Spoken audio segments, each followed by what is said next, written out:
बिस्मिल्लाहिर्रहमानिर्रहीम अस्सलामु अलैकुम। इस वीडियो के अंदर हम सेनेट के बारे में कुछ बुनियादी किस्म की मालूमात हासिल करेंगे कि सेनेट क्या होता है, उसका काम क्या होता है, उसको बनाने का क्या मकसद था और उसके बारे में कुछ जनरल इन्फॉर्मेशन, उसके अंदर जो सीट कितनी होती हैं और सीट की डिस्ट्रीब्यूशन कैसे होती है और उसका इलेक्शन प्रोसीजर क्या होता है। ये तमाम जो चीज़ें हैं वो इस वीडियो का कंटेंट है। ये आपके सामने जो है वो सेनेट का लोगो मौजूद है। तो सबसे पहले हम बात करते हैं वर्क ऑफ द सेनेट कि सेनेट का काम क्या होता है, इसके बनाने का क्या मकसद है। तो सबसे पहले जो है वो आप जानते हैं कि पाकिस्तान की जो फेडरल गवर्नमेंट है उसके 3 पिलर हैं। जिस तरह इस्लाम के 5 पिलर है जिसकी बुनियाद पर इस्लाम की इमारत खड़ी होती है, बिल्कुल इसी तरह जो पाकिस्तान की जो फेडरल गवर्नमेंट है और प्रोविंशियल जो गवर्नमेंट है, इनके 3 पिलर होते हैं जिसकी बुनियाद पर वो हुकूमतें खड़ी होती हैं और अपना काम सरअंजाम देती हैं। तो वो तीनों जो पिलर हैं वो सबसे पहले जो है लेजिस्लेटिव ब्रांच है। लेजिस्लेटिव ब्रांच के अंदर 3 चीज़ें आती हैं, एक सेनेट आता है, दूसरे नंबर पर नेशनल असेंबली और तीसरे नंबर पर प्रेसिडेंट आता है। इन तीनों का काम जो होता है वो मुल्क के लिए कवानीन बनाना होता है ताकि मुल्क को एक प्रॉपर तरीके से चलाया जा सके। तो इससे ये साबित होता है कि सेनेट का जो काम है वो मेन जो काम है वो लेजिस्लेटिव है, यानी कानून साजी के अंदर इसका अहम किरदार होता है। और दूसरे नंबर पर जो ब्रांच आती है वो एग्जेक्टिव ब्रांच आती है। एग्जेक्टिव ब्रांच के अंदर जो अगर हम फेडरल गवर्नमेंट की बात करें तो उसके अंदर जो है फेडरल कैबिनेट आती है जिसको लीड जो है प्राइम मिनिस्टर करता है। इसका काम ये होता है ये होता है कि जो लेजिस्लेटिव कानून बनाती है उसको मुल्क के अंदर इम्प्लीमेंट करवाती है एग्जेक्टिव ब्रांच मुख्तलिफ़ इदारों की मदद से। मिसाल के तौर पर इसमें फ़ौज भी आ सकती है और पुलिस वगैरह के महकमे आते हैं।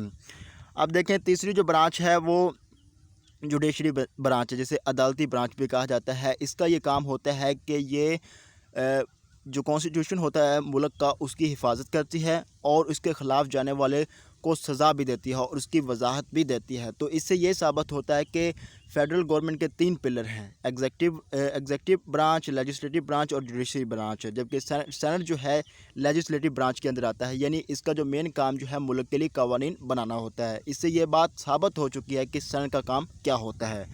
अब हम अगले सवाल की तरफ जाते हैं। अगला जो सवाल है वो इसकी कुछ एग्जांपल आ जाती हैं। इसके कौन कौन से अख्तियारात हैं, इसकी अब कुछ एग्जांपल हम देख लेते हैं। सबसे पहली जो एग्जांपल है वो आपके सामने मौजूद है। वो कहता है Senate has power to convert the parliamentary bill to the laws. देखें जो बिल जो है नेशनल असम्बली के अंदर ये सेनेट के अंदर पेश किए जाते हैं उनको कानून की शक्ल देने के लिए सेनेट के पास उतने ही अख्तियारात मौजूद हैं जितने के नेशनल असम्बली के पास मौजूद होते हैं। किसी भी बिल को कानून के अंदर कन्वर्ट करने के लिए नेशनल असम्बली और सेनेट से मंजूरी होना ज़रूरी होता है और इसके लिए मंजूरी के लिए 2/3 अरकान का उसके हक़ के अंदर गवाही देना ज़रूरी होता है। अब देखते हैं जो कहता है Senate has also right to amendment the constitution. अगर कॉन्स्टिट्यूशन के अंदर किसी किस्म की अमेंडमेंट, किसी किस्म की तरमीम करनी हो तो सेनेट को भी बराबर की नुमाइंदगी, बराबर का राइट उसके पास मौजूद होता है, जो राइट जो है नेशनल असम्बली के पास मौजूद होता है। वो कहता है it has also right to elect the president, chairman and deputy chairman of the Senate. देखें जो प्रेसिडेंट का जो इलेक्शन होता है उसके अंदर जो है चारों प्रोविंशियल असम्बलीज़, नेशनल असम्बली और सेनेट जो है हिस्सा लेते हैं और प्रेसिडेंट को जो है इलेक्ट करते हैं। तो इससे ये बात साबित हो चुकी है कि सेनेट को ये हक़ हासिल है कि वो प्रेसिडेंट को इलेक्ट करें। और इसके अलावा जो सेनेट का जो हेड होता है चेयरमैन, और चेयरमैन की गैर मौजूदगी में जो डिप्टी चेयरमैन होता है उसको इलेक्ट करने के लिए सेनेट के मेंबर वोट कास्ट करते हैं। तो ये भी अख्तियार उसके पास मौजूद होता है। आगे हम देखते हैं जी कि reason of the formation of the senate, यानी सेनेट को क्यों बनाया गया, इसके बनाने की क्या वजूहात थी। क्योंकि 1947 के अंदर सेनेट मौजूद नहीं था, सिर्फ नेशनल असम्बली मौजूद थी। पाकिस्तान के अंदर 1973 के कॉन्स्टिट्यूशन के बाद जो है वो सेनेट की फार्मेशन हुई। इसके बनाने का जो मेन मकसद था वो तमाम प्रोविंस के अंदर जो है इक्वलिटी कायम करना था, ताकि तमाम जो प्रोविंस हैं उनको इक्वल रिप्रेजेंटेशन दी जा सके एक ख़ास फोरम के अंदर। उस फोरम को जो है सेनेट का नाम दिया गया था। वो कहता है now each of province are represent by the equal amount of the membership regardless of their population and area. चाहे किसी प्रोविंस का एरिया ज़्यादा हो या कम हो, चाहे किसी प्रोविंस की पॉपुलेशन ज़्यादा हो या कम हो, इन चीज़ों को सेनेट के फोरम के ऊपर नहीं देखा जाता, बल्कि तमाम प्रोविंस को इक्वल मेंबरशिप दी जाती है सेनेट के फोरम पर, ताकि सूबों के दरमियान जो है इक्वलिटी कायम हो जाए। क्योंकि नेशनल असम्बली के अंदर जो सीट डिस्ट्रीब्यूशन है वो डिपेंड करती है पॉपुलेशन पर। जिसकी पॉपुलेशन ज़्यादा होगी उसको ज़्यादा रिप्रेजेंटेशन मिलेगी। आगे जी वो कहता है general information about this senate, यानी सेनेट के बारे में जो है कुछ आम सी बातें जो है जिसको आपको मालूम होना चाहिए। वो कहता है सेनेट इज़ कॉल्ड ईवान बाला इन पाकिस्तान, पाकिस्तान के अंदर इसे ईवान बाला कहा जाता है, जबकि नेशनल असम्बली को जो है ईवान ज़ेरी कहा जाता है। ईवान बाला इसलिए कहा जाता है क्योंकि इसके अंदर जो प्रोविंस हैं उनको इक्वल रिप्रेजेंटेशन दी जाती है, जबकि नेशनल असम्बली के अंदर इक्वल रिप्रेजेंटेशन नहीं दी जाती, वो डिपेंड करती है उनकी पॉपुलेशन पर।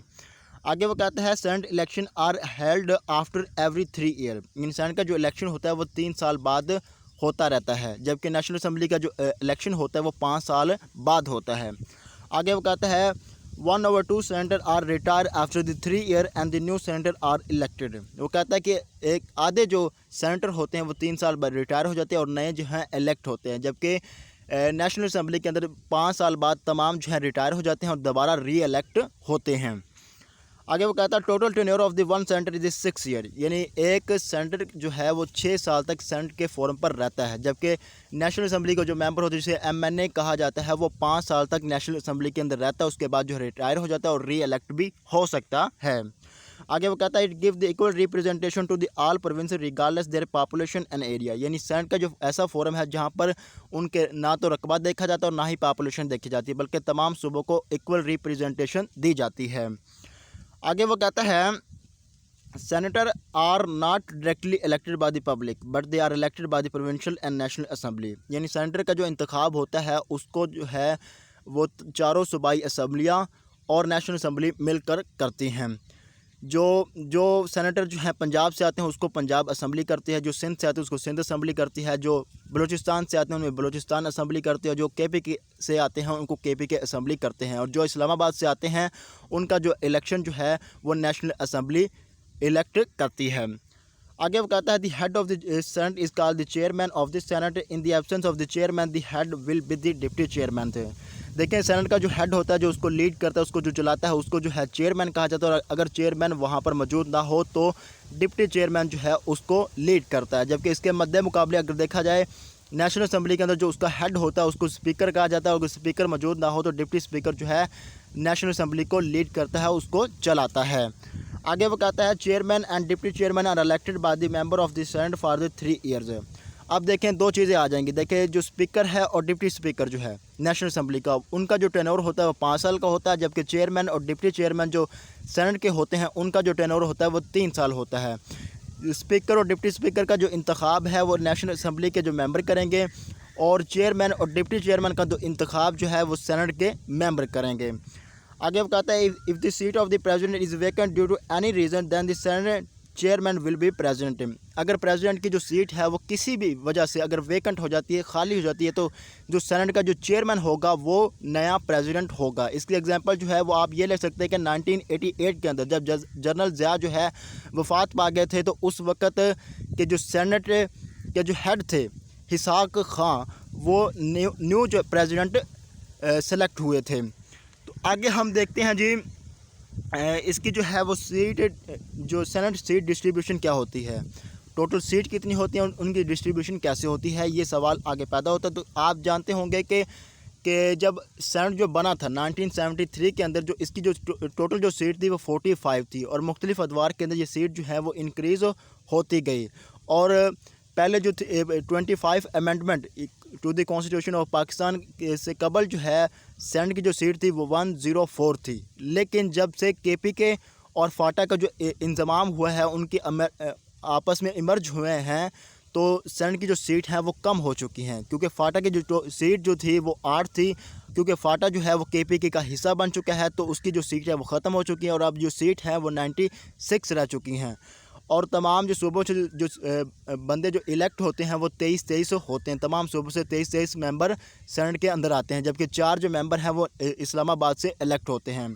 और आप देख सकते हैं कि बलूचिस्तान की अगर बात करें तो वहाँ पर जो जनरल सीट होती हैं वो 14 होती हैं, और 4 जो सीटें हैं वो टेक्नोक्रेट के लिए या उलमा के लिए होती हैं, और 4 जो सीटें हैं वो ख़वातीन के लिए, और 1 जो सीट है वो नॉन मुस्लिम के लिए होती हैं। जो इस तरह जो है टोटल जो सीट बनती हैं वो 23 बनती हैं। इसी तरह जो KPK के अंदर, इसी तरह सिंध के अंदर और इसी तरह पंजाब के अंदर आती हैं। और अगर इस्लामाबाद की बात करें तो वहाँ पर जो जनरल जो सीटें होती हैं वो 2 होती हैं, और जो टेक्नोक्रेट या उलमा के लिए जो सीट होती है वो 1 होती है, और ख़वातीन के लिए भी 1 सीट होती है, और नॉन मुस्लिम के लिए कोई सीट मौजूद नहीं होती है। इस तरह जो टोटल जो सीट बनती है इस्लामाबाद की 4 बनती हैं, और जो इस तरह कुल मिलाकर जो सेनेटर की जो नंबर बनते हैं वो 96 बनते हैं। तो इस चीज़ का आपको पता होना चाहिए।